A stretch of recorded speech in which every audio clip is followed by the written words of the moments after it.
Hello,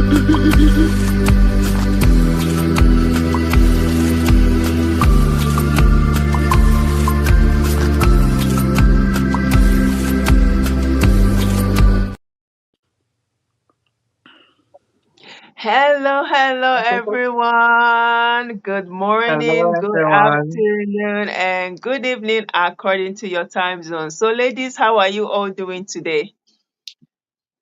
I'm doing Um, well. I'm well, Okay, thank you. it's morning here in Japan. It's been raining cat and dog since yesterday. How about you? How is the weather over there in your country and your city? For me, it's cold, but not too bad. Ah, okay. Still in And winter, Australia. How about you, Abage? I guess I'm on the opposite end. It is so hot here in South Florida. It's not funny. It's super, super, super hot, but we're grateful regardless.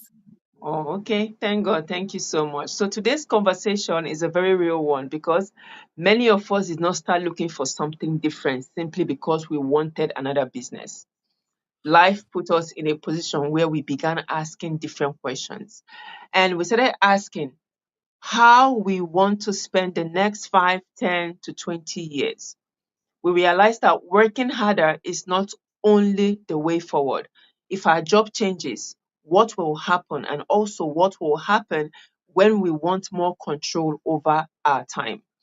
And for many immigrants, those questions are very personal because we are not only thinking about ourselves, we are thinking about our family, responsibilities back home, our future, and the kind of life we are trying to build in a new country.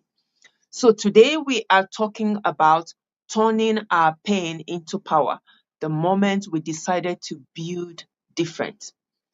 What happens when those experiences stop being something that, only weighs on us and becomes a reason to think differently? Before we go deep into our conversation for today, I would like the beautiful ladies on your screen to introduce themselves. And I will start with Avage, letter A. So, Avage, please introduce yourself to our listeners this morning or evening.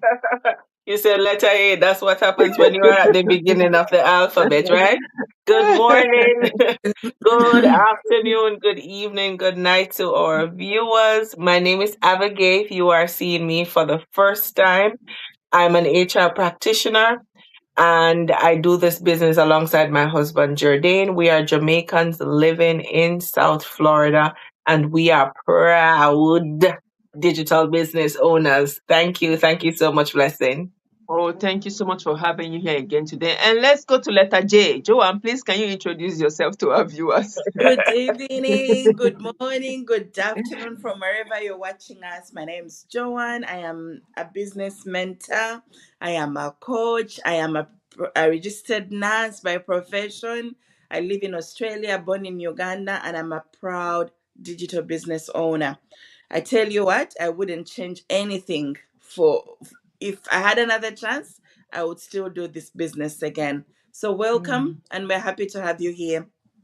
Oh, thank you so much, Joanne. So let me introduce myself as the host. My name is Blessing. I am a teacher and also an online digital business owner and mentor. I live and I work here in Japan. I am originally from Nigeria. It's wonderful to be here again. So let's go into our discussion for today. Before any of us decided to build something differently, there was something happening in our lives that made us start questioning the path we are on. And so I'd like us to talk about that honestly. And I will start with Joanne for question number one. So, Joanne, before you decided to build something, differently, what was happening in your life that made you realize you needed to explore another possibility? What was the moment that made you say, I cannot continue doing things exactly the way I have been doing them? Thank you, Blessing. This is a rather personal question, I should say, but I would like to give you a sort of background that will help you understand how it came. It wasn't one dramatic moment where I was like, yeah, yeah, I should do this, but it was a series of events in my life that made me think, mm-mm, there has to be more. So I am a registered nurse by profession. I have been since 2007. Jesus Christ, I'm gonna be uh 20 20 years a 20 registered years. nurse next year. But Hooray, hooray, hooray. That's it major. was, I love dancing. I really do. I chose this and it chose me, and I've been doing this for so long. But when I moved to Australia, I quickly realized that for me to actually survive as a single woman, single mom, to survive dancing, I had to do night shift because of my Mm, responsibilities and because of everything. And so I did night shift. And, thank God, my brain actually functions better at night. I keep saying that, but it's true, and night shift was perfect for me. But night shift brings exhaustion because you work at night and you sleep during the day. So you've literally mm, got no life. For the days mm, that you're working, you've got no life whatsoever because you come home in the morning and you need to sleep so that you can prepare for the next. And even when you're off, the first day off is sleep time. So mm, it was, that constant exhaustion. And to switch your body back from night mode to day mode, it takes a lot. And, that exhaustion from night shift, that exhaustion from working so hard, and then realizing that I couldn't go to every other party. I couldn't go to people's birthdays. I couldn't. I remember I had this friend of mine who kept inviting me for events, and I could not show up because I had a shift. I had to run for the next shift. So for me, that you know, those events of realizing that I can't keep going like this, that was it when I knew that, oh, I cannot keep living this way because 20 years, 19 years, 18 years of dancing, it's a lot. And mm, so even though I'm truly, truly, truly grateful for what dancing is in my life, for what dancing has done for me in my life, and I genuinely love people, I knew that I needed a change. And so that is how I decided, no, I need to change this and I need to do better. I had also studied very hard. And even though I had done these master's degrees and done everything traditionally well, that they say, get educated, get a good job, work hard, I still didn't have that time and financial freedom that I needed to actually live better. And mm, so, all of that, all those events, they got me thinking, surely there has to be more. Surely I can do more. And, you know, also the responsibilities back home. Girls, you know how you have to send money back home, you have to look after the bills here. And every fortnight I found myself short, or you know, need to cover this, I need to cover that. And honestly, I just couldn't keep going. And that pain, that, desire to have more, you know, rather than just surviving until the next roster, that is what made me think, nah, there has to be more. And that's when I began to look for something. Now, I had no mm, experience online. I absolutely had zero experience online. If anything, I'm still shy, and I'm going to be proud to say I'm a proud introvert. But, it was hard. But I knew that the pain of living this kind of life couldn't keep going. mm, And I wasn't looking for a shortcut. I was looking for something that could genuinely not require me to clock in every single time. I was looking mm, for something that could give me more substance in my life, but without me running after the next roster, without me putting down my name for overtime. Oh my God. And without receiving those phone calls of, you've slept all day, you've wasted a whole day sleeping, thinking I'm going to go to work. And guess what? They cancel your shift at the last minute. I was tired mm, of all of that. And I wanted something that I could build differently. And so this pain, it moved me. And I came from, okay, God, I can't do this anymore, to what can I build?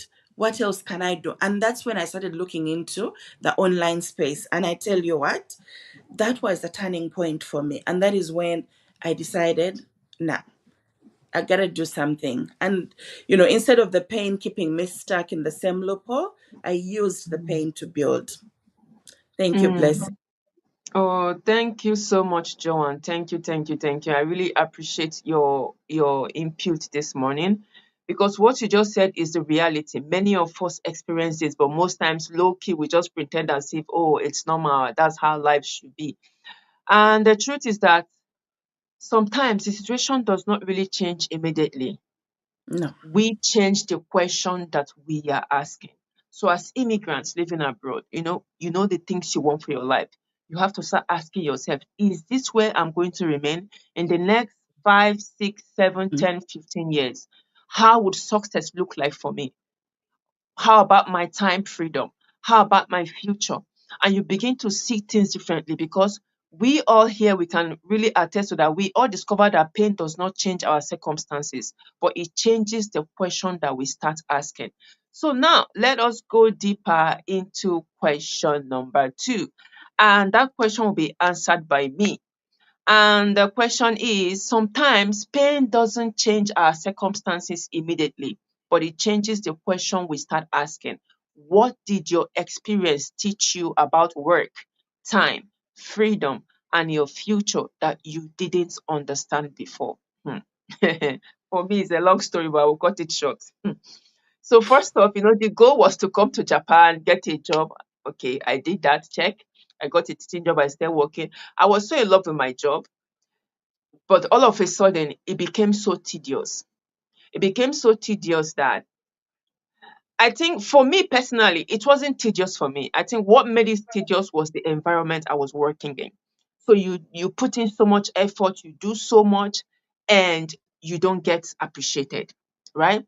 And then it got to a point where I would want to take my time off or my leave. Maybe I'm sick or something, and I ask, "Oh, I want to take a time off," and I'm not giving. And I'm like, "Why? Like, why is it happening like that?" And all the my supervisor will always say is that, "Oh, because you're the one that can handle the kids. We cannot let you go just like that." And I'm like, it made me realize that I don't even have freedom. I don't even have time of my own. So it means that in a year in Japan, we have only 10 days of work leave, right? So it means that even when it is time for me to take my work leave, I do not have that right to take it until they decide when I can take my work leave.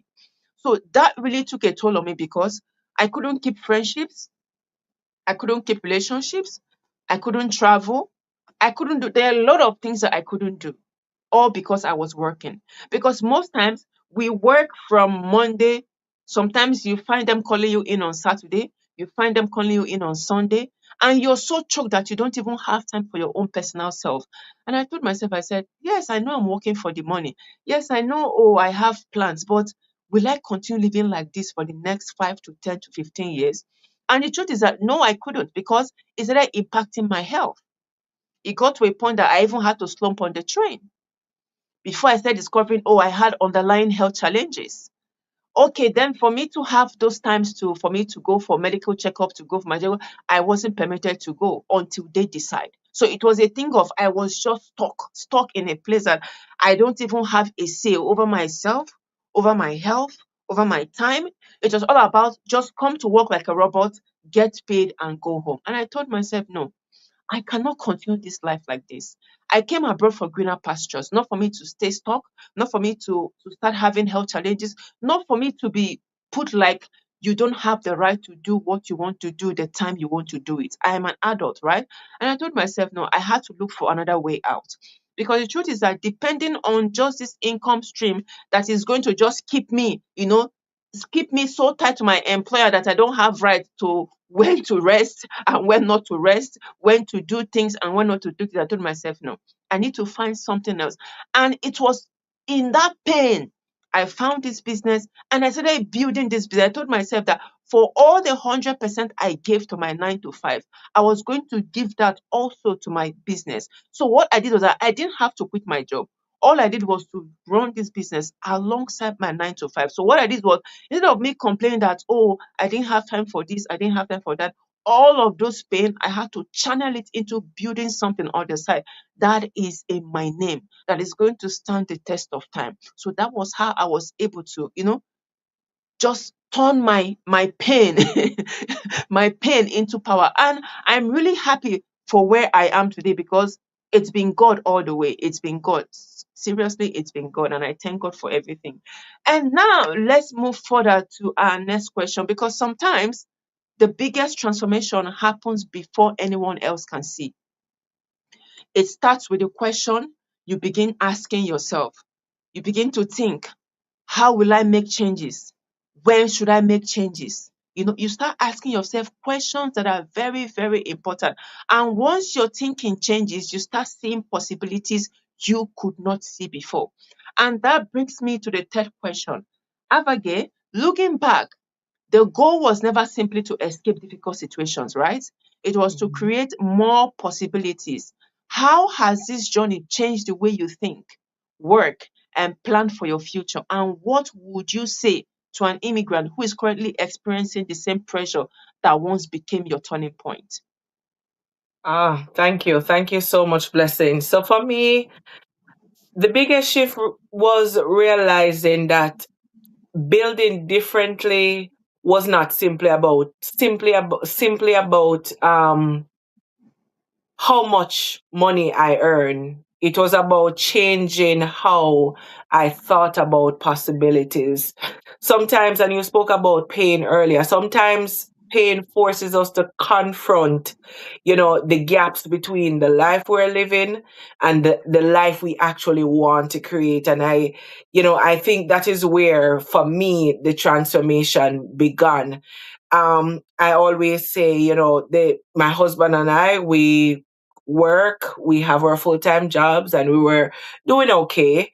We are able to cover the bills and, do a little thing here and there. But I realized that there were things that we wanted to do. There were more things. We wanted to travel.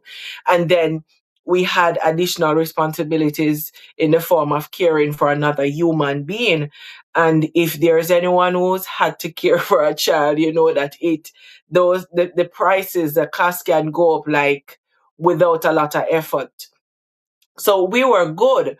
But as I said, we recognized that the life I truly wanted, or the life I was living and where I wanted to go, there was a discrepancy, there was a gap. And I think, as I said, that's where the transformation began for me. We stopped asking, how do I survive this? When the bills started to come in. And I think when you are expecting a child, there are some big items that you expect, but then you realize, oh, daycare is there. Oh, and daycare, I'll tell you, anybody living in, well, America, I can say definitely for South Florida, the price is ridiculous. Like ridiculous, ridiculous, ridiculous. So we truly had to stop asking, how do we survive? And guess what? All right. How can we build from this? What can we change to move the needle from where we are to where we really want to go? This journey has taught me that income is only a part of the equation. We also have to think about time, ownership, flexibility, skills, relationship, and legacy. For me, I have an older daughter. The need she has for her mom is different for the need that my son has for me. I probably don't have to do a lot of things for her, but for him, every single thing I have to do, for my 1 year old.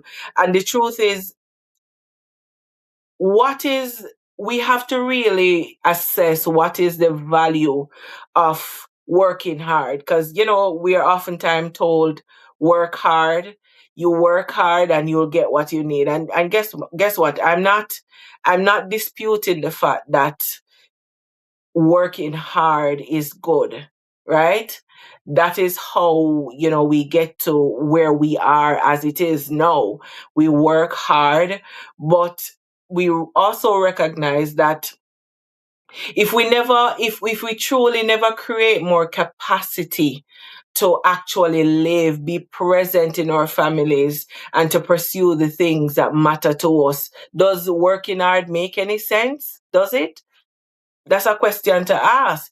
If all you do is just live to work hard, do you really benefit from that? As immigrants, especially, many of us have been conditioned, blessing, to be grateful simply for the opportunity to work hard. And some of us, we've grown and we've heard our parents and grandparents, no, you need to be grateful. And trust me, I believe in gratitude without a shadow of a doubt. And as I said earlier, there's absolutely nothing wrong with hard work. But there's a but.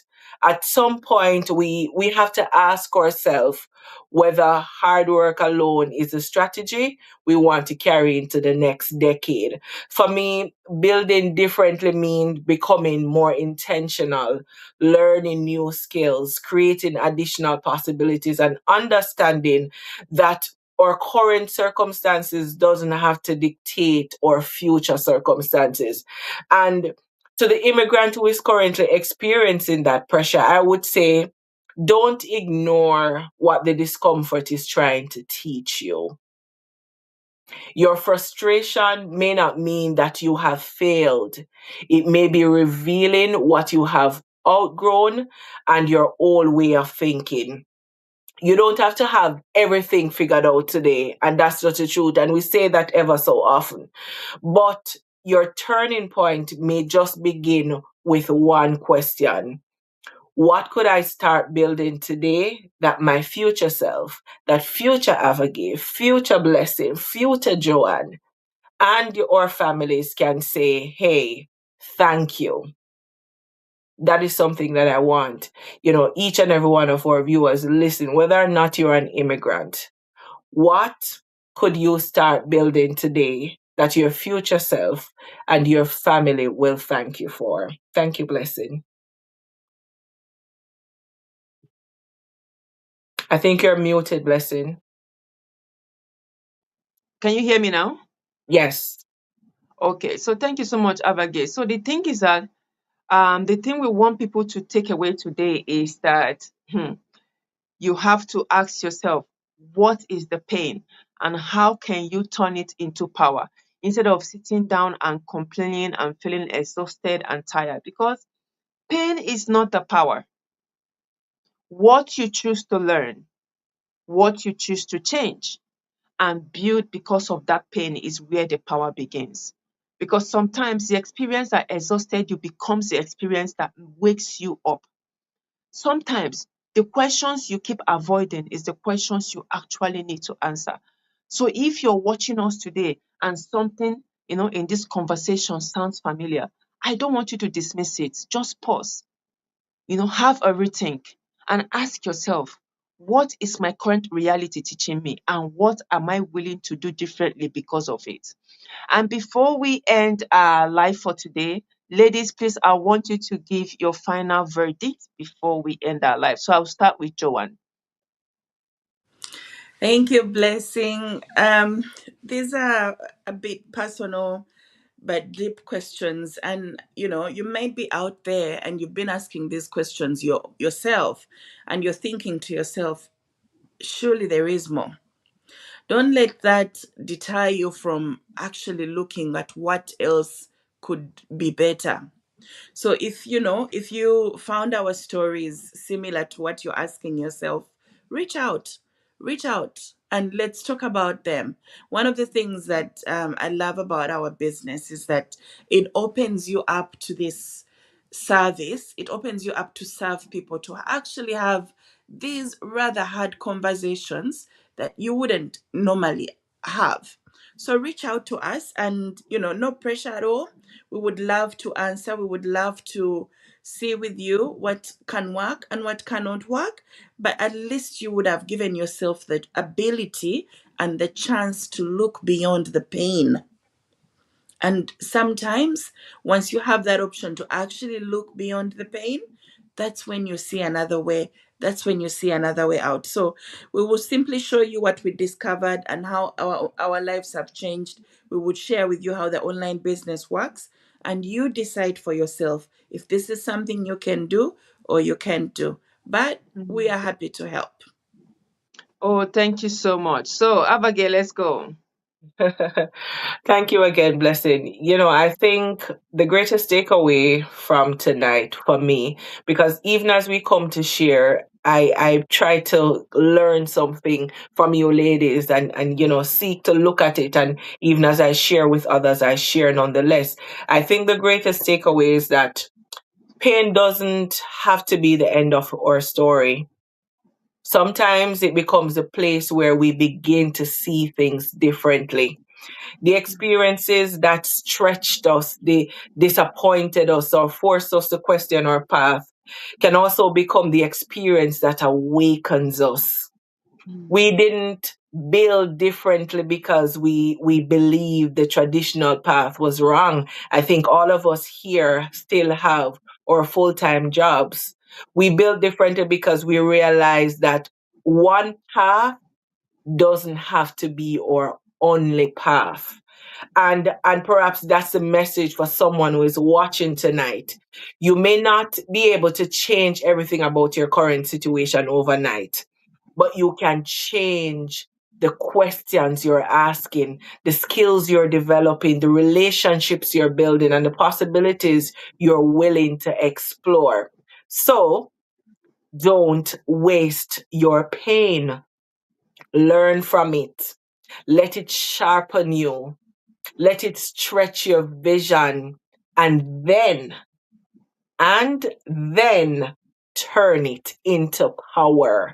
Because Mm. sometimes the very thing that made us say, I can't keep doing this, and talk truth.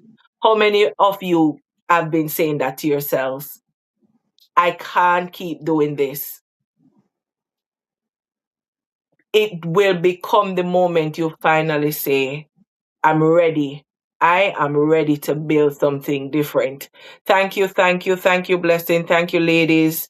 Thank you to our viewers, for being a part of this conversation. And as Joanne said earlier, if anything we shared tonight resonated with you, don't just listen. I want you to sit with it. I want you to sit with it and ask yourself what your own turning point may be, and what are you willing to build from here. Thank you, Blessing. Oh, thank you so very much, Avage. Thank you. You've heard from my business partners. We'll see you again next week. Thank you for joining us today. Goodbye from Bye Japan. bye. Have a good night.